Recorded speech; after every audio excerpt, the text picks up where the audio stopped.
everybody. Welcome to Dead Reckoning. I'm Jay Friesen. I'm Brian Mattson. And we have a very special and honor to pick for you today. We are in my home, where my wife and I have had the regular tradition during spring and fall, we generally take summer off because it's so busy, of hosting an open house happy hour.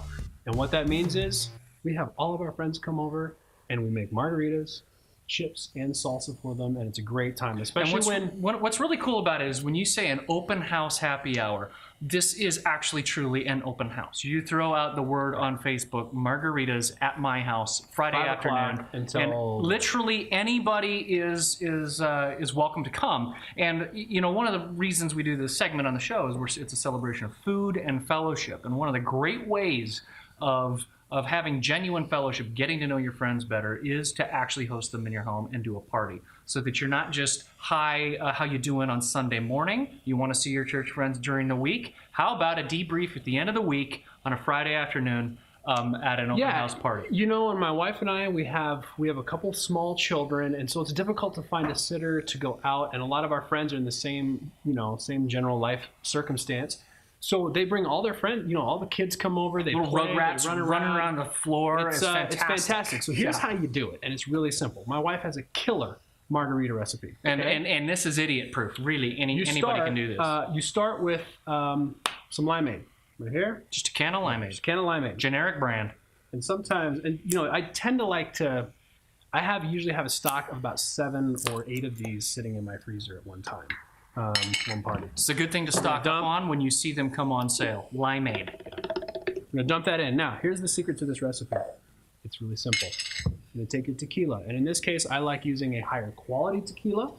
1800 Reposado. You don't have to, but it's about the same price for an equivalent bottle of Jose Cuervo. So when it's a private party, what I like to do is I like to actually fill up the entire thing full of tequila. But in this case, I usually fill it up to, I don't know, right about there, maybe, because you don't want to go burn through all of it right away. Right. Oh, and by the way, can I stop you there? Since it's me and Brian, and nobody's here just yet. Hey, okay, so I want to say something. You have a bottle of tequila here, and you're wondering how in the world can I afford to throw open house happy hour parties. This is how. This is an extremely important element. This is an extremely important element. This is the tip jar. You will be amazed at how many people will fill this up with $20 bills. Yes. Not lying. And it really helps. We have never run out. We've always had enough money in the tip jar after a single night. And we usually host about 25 Sometimes we can have up to 25 people. Sometimes it's 10 or 15. I like to lay out my glasses ahead of time. So, it's kind of you get a real bar thing going on. Got your salt. And I'm just down here pounding out margaritas. And I usually I put a gentle limit of 2 margaritas per guest. You saw how much tequila he put in those. Yeah. You don't want people to get, have too much to drink, but you also don't want to run out of all of your ingredients and go through 3 of those bottles at night. So anyway, next edition, triple sec. You can also use orange. We have a debate on how it's pronounced. I'm not a bartender. Curacao.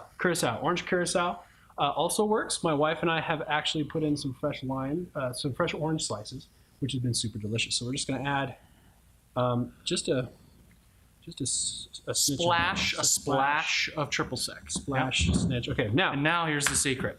You fill the rest up with ice, and I like to fill it up to the point where it's roughly, you don't have too much free liquid on top. I'll show you here in a second. So, Brian, tell them a joke. Tell them a joke or a story? Oh, man, I don't know any jokes or stories. Welcome to Jay's Kitchen. This is our version of diners, drive-ins, and dives. This is, of course, in the dive category.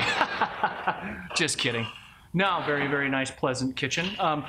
You got to stay tuned for the rest of this segment, because over here on the stove we have hot canola oil heating up because we're going to make homemade chips. We're going to show you how to do that in a second. All right. So I like to fill it up roughly to about the level where it's there's just a little bit of ice peeking over the top of the whole thing, covering the liquid. And what that does is that gives me a really nice blend. In terms of, I like we do our margaritas blended. Really gives a really nice blend. It's nice and thick, not too creamy, not too soft. And then I'll blend it for 40 seconds. We'll probably edit this section, so nobody wants to watch me blend for 40 seconds.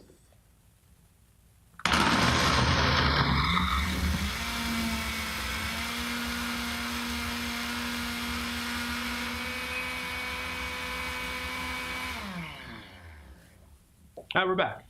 I stopped it at 38 because I felt like that was appropriate. Now, all blenders are different, but for the most part, the volume-wise, when you have enough ice in the same amount of liquid, doesn't matter how big it is, but just kind of fill it up to the point where the ice is a little bit over the top of the actual liquid. So it's ready to pour, but before you pour, I have a finicky blender. My wife got a Ninja Tune blender, Blendtec Ninja Vitamix. She got a Vitamix back there, and she won't let me use it. We got to wait till we burn out the Cuisinart. It's been fantastic. How many have these been? You have gone through a lot of margaritas in that Cuisinart. All right, so that Cuisinart can be a little bit finicky. They can't hear you because you're not in front of the microphone. So I know. Tell them. The Cuisinart can be a little bit finicky. So I'm going to grab a rag. So you need to grab a rag, wet it down with a little bit of water, and Jay's going to show you what to do. Wipe up any spills when you decide to pour it for your friends. You don't get it in the, the lap of your buddy's wife. Yeah. She's. Okay. So got ourselves a margarita glass. The other thing you can do with the rag, just kind of wipe around the outside of the glass. Dip it in a little bit of salt. And that's the most important ingredient. I know a lot of people don't like it, but to me, what makes a margarita fantastic is the salt on the rim. And I have found that during this event, I was for a while offering, would you like your margarita salted or unsalted? And typically I get a variety of answers. Most of the time it was salted, but it just became difficult to keep track of that, and so I quit. You just salt them all. I salt them all. Salt them all. Yep. And if you don't, and we serve out, we have a few straws that we serve, and so people can use a straw to drink if they don't want the salt. Yep. And then if you happen to have anything left over, like let's say it's just you and your buddy, you're the only two people here. Watch this. Enjoying. Over to the freezer. Have some room in your freezer. Stuff it in the freezer. Jay's having a hard time shoving it. We'll pretend he had room in the freezer. Yeah, well done. So, well and that's how you make your margaritas. And let's have a sip. And oh, delicious. Yeah, it's so delicious. Oh, all right. Now, before we get to the salsa, we're going to move on to the chips. This is the number one question that people ask me. How do you make homemade tortilla chips? Let's show you right now. You need just one basic thing. Corn tortillas. Corn tortillas are... You know what's so cool about these open house parties here? Is that a guy like me, I could just be a guest, not your filming, not your co-host, can come and just lean over and have a chat with you while you're sitting there with your corn tortillas. So I'm going to just stash those out of the way for now. So what I like to do when I get them out, I just show them to that camera. Kind of get them a little bit of action there, loosen them up a little bit. And I just grab a stack right here.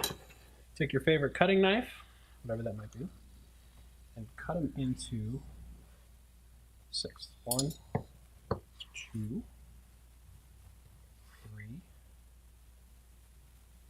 4. All right. 4 cuts. 4 cuts. And what you're left with is neat little stacks of mostly diamond-shaped corn tortillas that will eventually be chips. Now, what you want to do is you want to take the oil and pour the oil. I use a basic non-food product, run-of-the-mill canola oil. That's all it is. So, what is canola, you ask? I can tell you. Canola comes from the rapeseed plant. I know, unfortunate name. I have no idea what scientists decided to name it the rapeseed plant. But I will tell you, having lived in Scotland, that there are fields and fields of rapeseed, and when they're in bloom, they are absolutely stunningly beautiful. So that's where canola oil comes from. Interesting. So I like to do a couple things when I do make chips before the party. I like to start an hour beforehand. I will typically make the entire bag of, I don't know, 500. How many are in here? No, not that many, but 80 tortillas. I will typically make the entire bag of 80 tortillas. It'll take me about an hour. Now, granted, I've gotten used to my stove. I know how what temperature I need to have it on. All the stoves are different. You want to play around with it a little bit. Don't do it too hot. And then all the other essential tools you need. Tongs.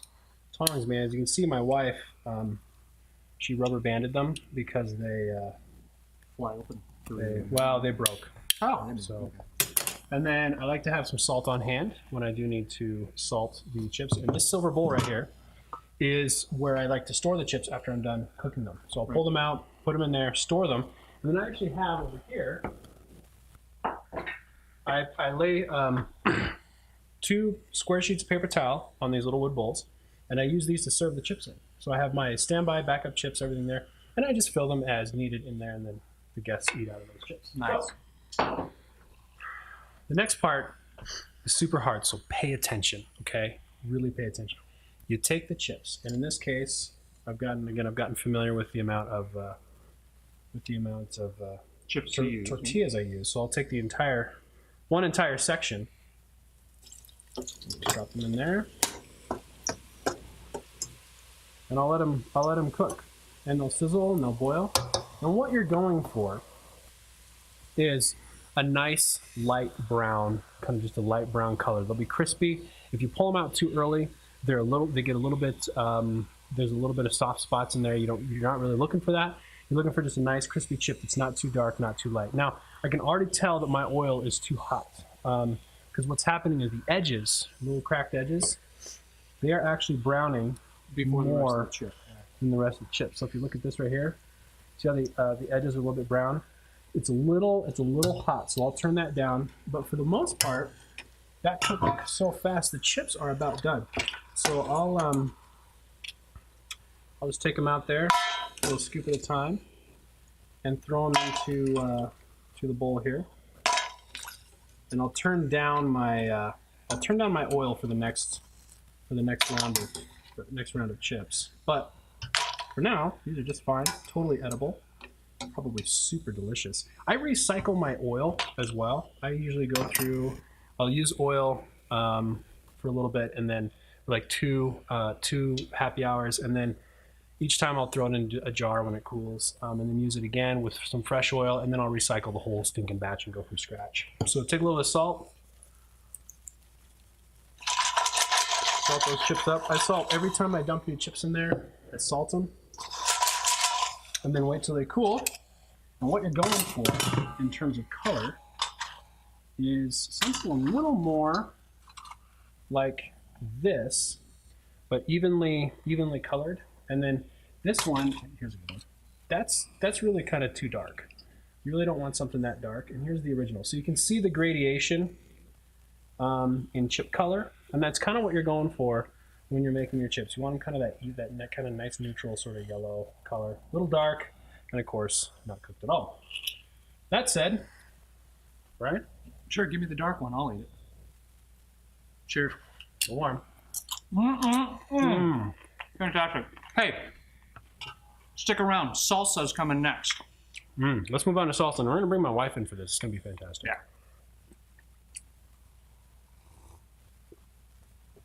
Yeah, hey, so right, salsa. Now, we got margaritas, we got chips. This happens to be my lovely bride. You may have seen her on a few previous episodes of Ask the Theologian, where she peppers you with difficult questions. Yeah, that was kind of a fun show. We'll have to do that again. This is how we make our homemade salsa. We've gone through the chips, we have the margaritas, which we've already drank because some time has elapsed, and we do have a big pot of chips now.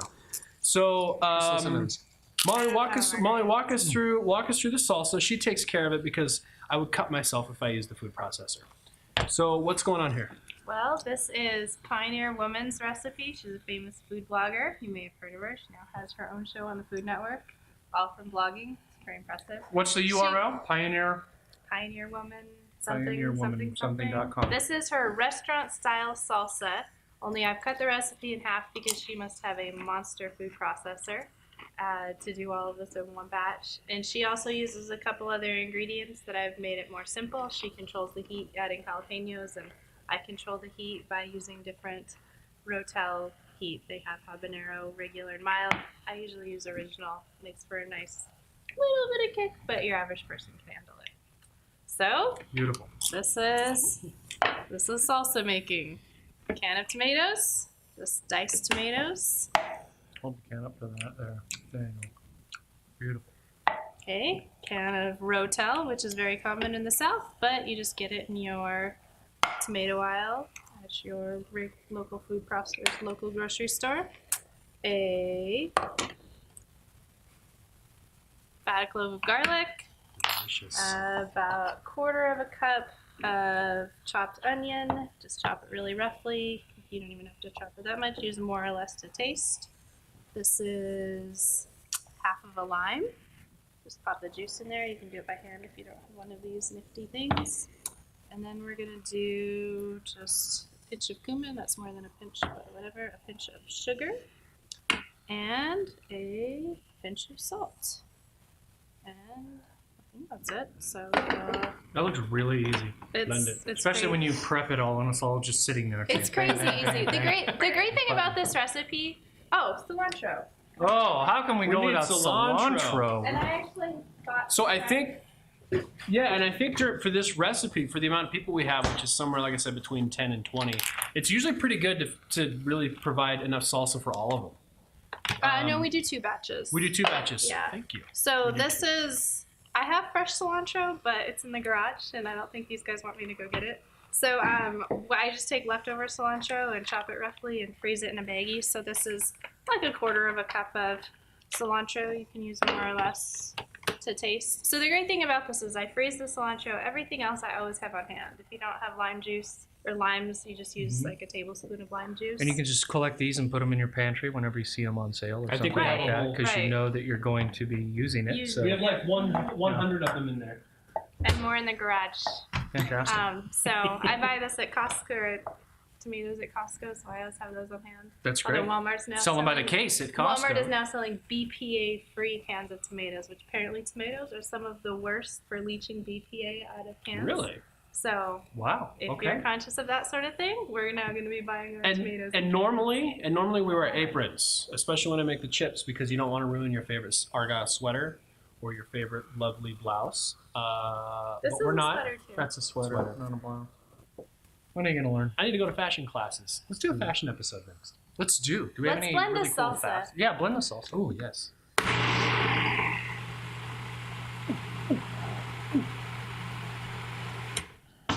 We had the same thought. We had the same thought at the same time.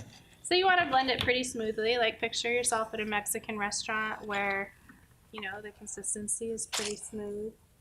I would blend that more, but I'll let you guys taste it first. Go ahead, sir. Molly? Delicious. Mmm, Shane, here's your that's fantastic. rough consistency right there. And about like that. That's outstanding. Okay, so Simple. there you go. So you're going to have an open house Happy hour. happy hour party. This is not hard to do. Remember, I want you to remember, folks, the most important element to the whole thing is right there, okay? Because that's how you're going to be able to do this week after week, to be able to buy the tequila necessary breaking the without bank. going broke. But you can have 10 to 20 people over, or, well, even more.